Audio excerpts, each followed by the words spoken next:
కనుమ.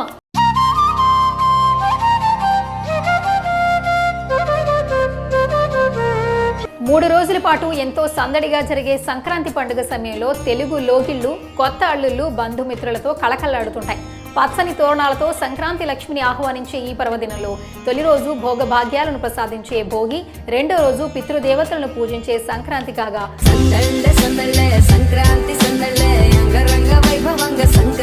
మూడో రోజు కనుమ.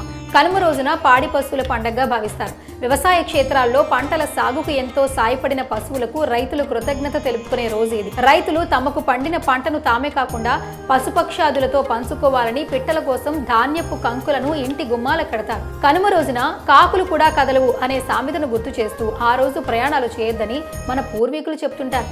గ్రామీణ ప్రాంతాల్లో పశువులే వారికి గొప్ప సంపద. అవి ఆనందంగా ఉంటేనే రైతుకు కూడా ఉత్సాహం, ఉత్తేజం ఉంటుంది.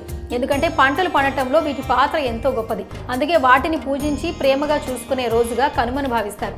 కనుమను పల్లెల్లో వైభవంగా జరుపుకుంటారు. రైతు కుటుంబాలకు సుఖ సంతోషాలను అందించేందుకు అహర్నిశలు కష్టపడుతూ ఈ మూగ జీవాలు పోషిస్తున్న పాత్రను రైతులు మర్చిపోరు.